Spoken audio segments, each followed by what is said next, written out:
You're listening to Art of the Unknown, the podcast about traveling inwards, outwards, and onwards. Hey guys, and welcome back to the show. In today's episode, I want to talk about Istanbul. I want to talk about what the city is like, and of course, I want to talk about things from a spiritual perspective. So, first off, really quick, I am having some technical difficulties, and I'm not exactly sure if it is my microphone or my computer, so I want to apologize for the sound quality in advance, but one of them was just not having it this week, and I hope to have it fixed by next week. Okay, so back to the city of Istanbul, Turkey. Coming here, I wasn't exactly too sure what to expect. I had never been to Turkey, nor had I really spent too much time in a country that is similar.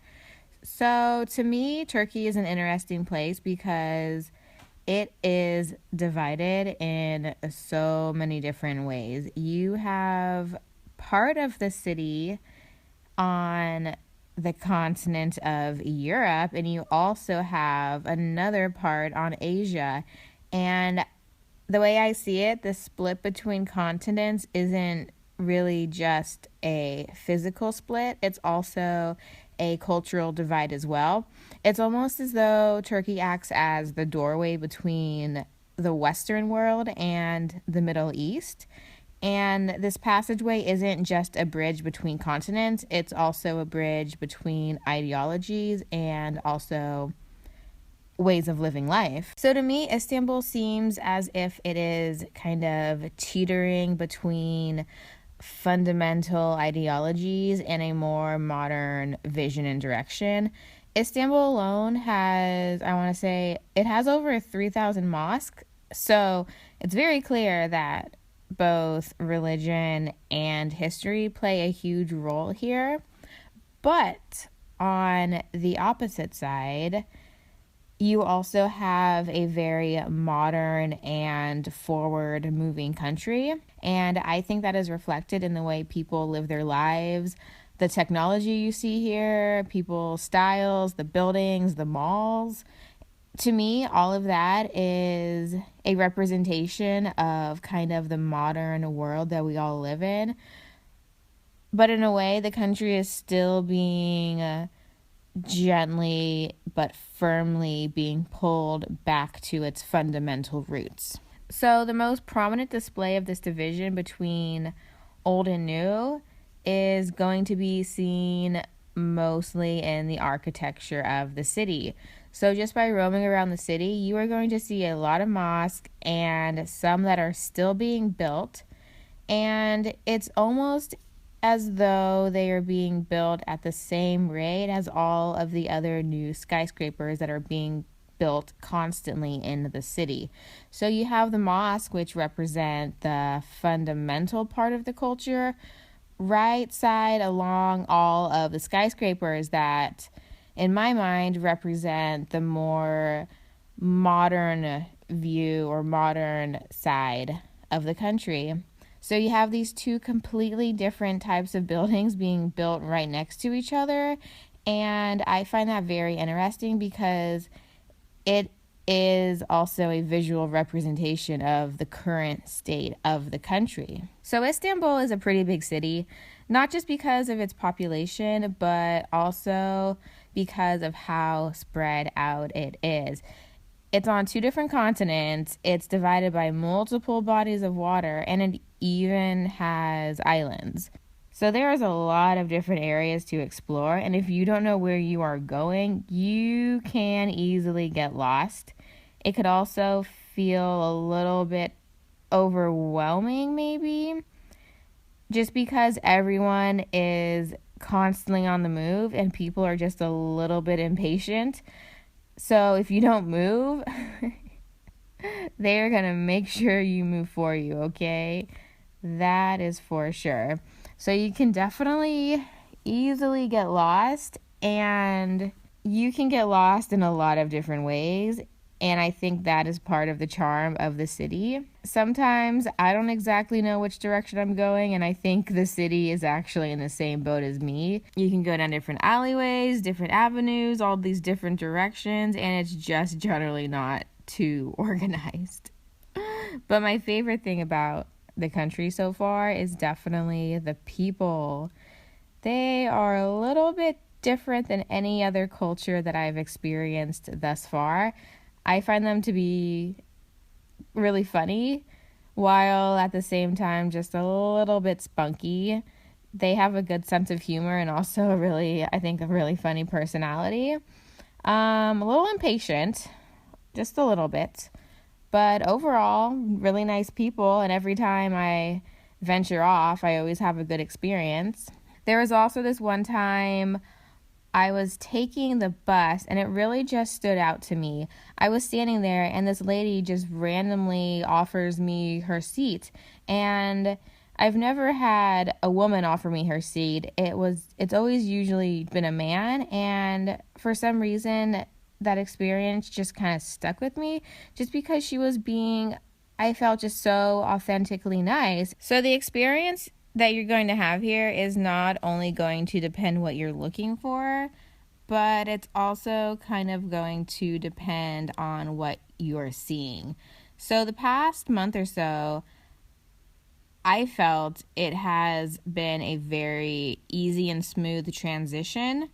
There's nothing really that stands out to be so incredibly different. I think more of what I'm seeing in the cultures are similarities as opposed to differences.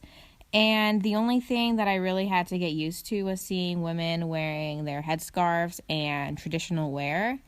Even though that is my guess, it's probably less than 10% of the women who are actually wearing that. After being here a month, I honestly really don't even notice it. It feels like it's just a normal thing, and it doesn't really feel too different. I really don't think I notice actually too much anymore, just because everything feels natural. And sometimes I forget that I'm even in Turkey, but I am quickly reminded because I do not speak the language, okay? In the end, it just kind of feels like I'm living my everyday life. I just happen to be in Istanbul. I'm not saying that there aren't cultural differences or that it won't be an adjustment for some people, but for me, it's been a pretty easy transition to living life in Istanbul. And that's another thing I want to talk about. So, coming to Turkey, one of the main things that I had to deal with was confronting fears. And not just my own, but also other people's.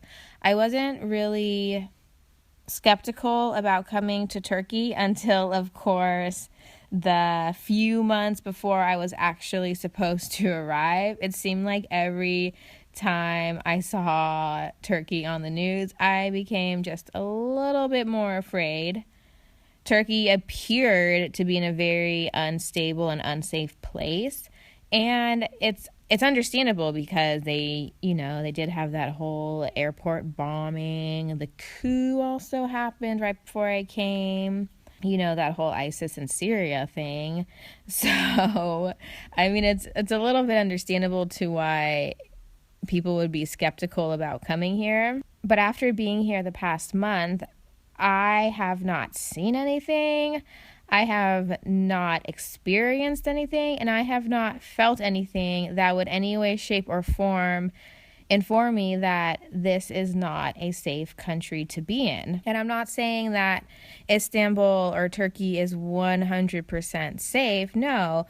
Unfortunately, we live in a time where bad things happen anywhere and everywhere, and no part of this earth is going to be 100% safe. So when going to a country that you feel is unsafe, I feel like you need to really be aware of where exactly these fears are coming from.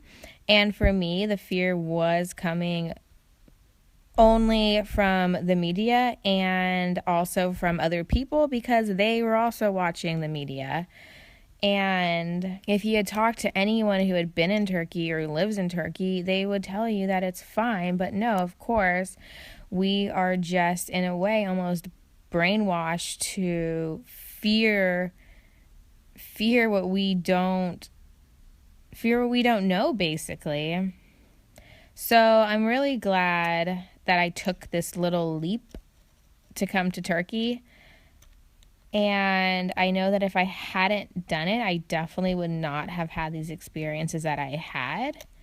And it just goes to show you that we live our lives in a lot of fear, and sometimes we don't even recognize it. And I think the only time we do recognize it is when we're forced to confront or act on those fears. So overall, being in Turkey, I feel safe. Even just walking around, I forget that I'm in Turkey. No one here bothers me.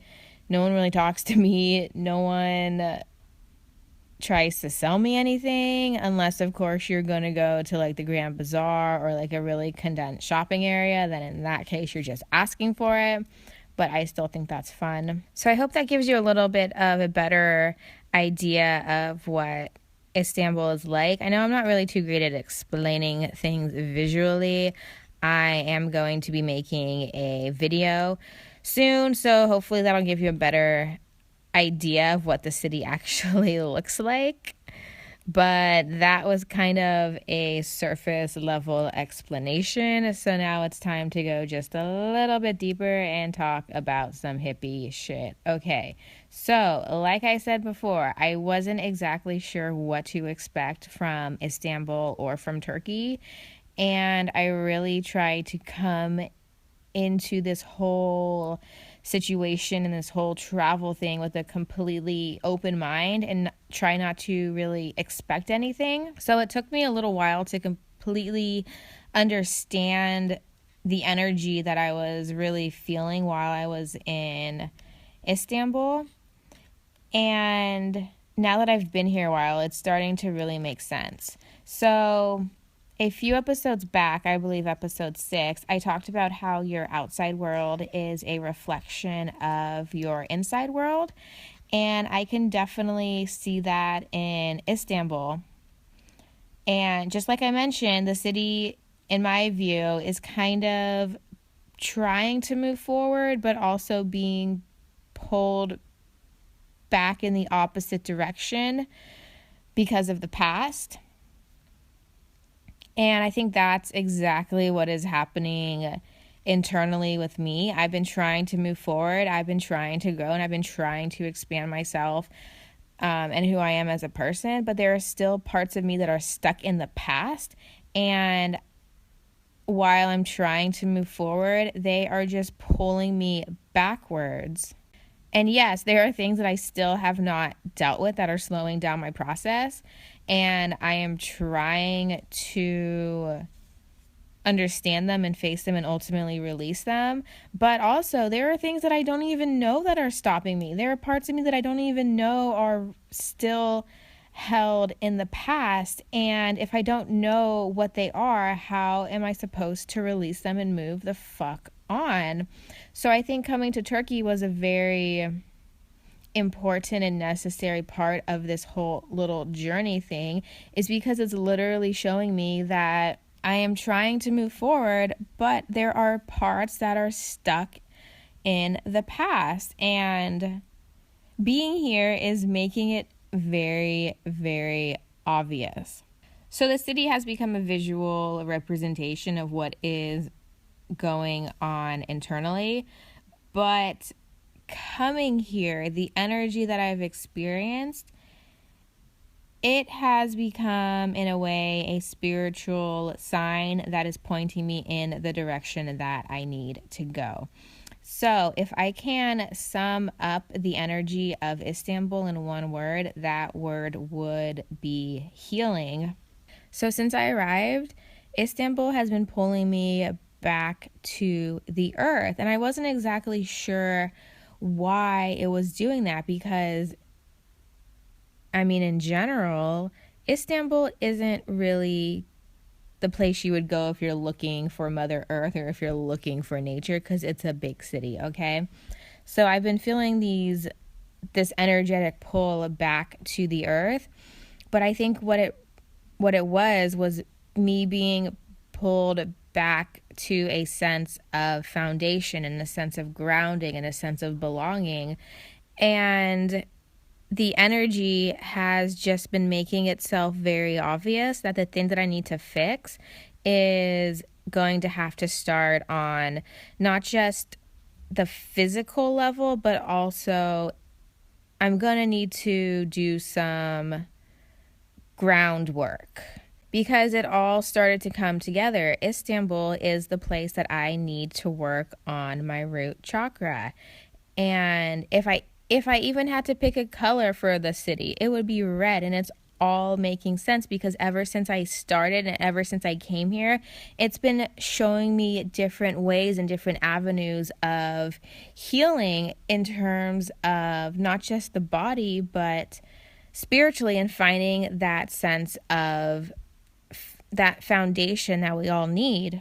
So ever since I have arrived in Istanbul, I have been drawn to spices, I've been drawn to herbs, teas, and essential oils, okay?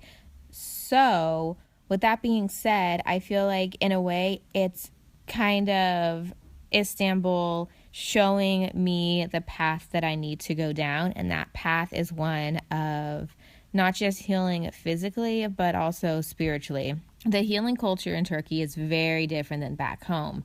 If something was wrong with you in the States, you would go to the doctor, get a prescription, blah, blah, blah, blah, blah.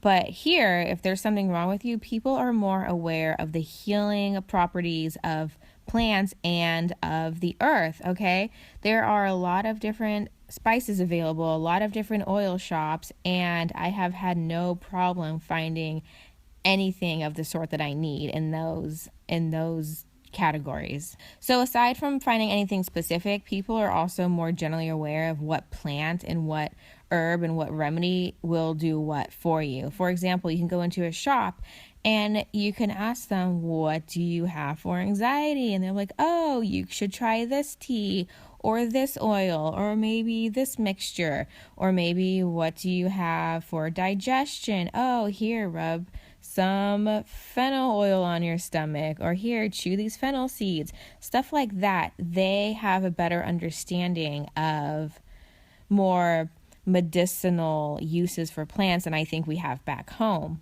And that has to be one of my favorite things about Turkey, isn't just the overall access to all these teas and oils, but also people's knowledge about them. And this is not something that they have just made up, okay? These are remedies that have been around for thousands of years, okay? People back in the day understood that the earth has healing properties, and I think sometimes, especially back in America, we simply just forgot that, and that is not a route that we normally take. So with all of these natural and medicinal ways of healing coming to me from and through Istanbul, it's really pointing me in the direction of natural healing, and not just the body, but every aspect of the self, okay? Because I feel like energy is being pulled back to the earth, back to the body, and back to physical parts of the self that have been needing attention. And I think we forget that we are not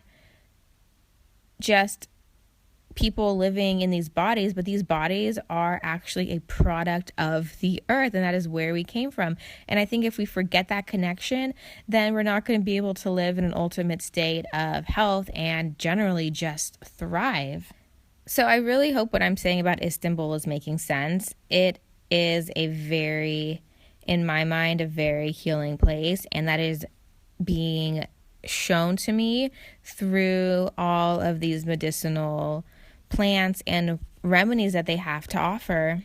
And it's also laying the groundwork that I need. I need to work on rooting myself, not just in a place, but rooting myself internally and not being so affected by the outside world. And I also have been really trying to balance and understand and heal my root chakra. And I think Istanbul has been the perfect place to do so. And I really don't think that I would have directed my energy there if I hadn't been in Istanbul. So since I've been on that whole root chakra binge, I did make a video. I have it up on YouTube if you want to watch it. It kind of explains the root chakra if you don't know what that is. But I think this pretty much wraps up the episode of Istanbul. Overall, it's a cool place and I really like it. I would recommend it, and I don't think you should be afraid to come here. That is my humble opinion on the matter. So if you have any questions, you can always email me. If you want to see pictures of the city and where I'm at, my Instagram is artoftheunknown.podcast. And I hope you enjoyed the episode, and I shall catch you on the flip side. Peace.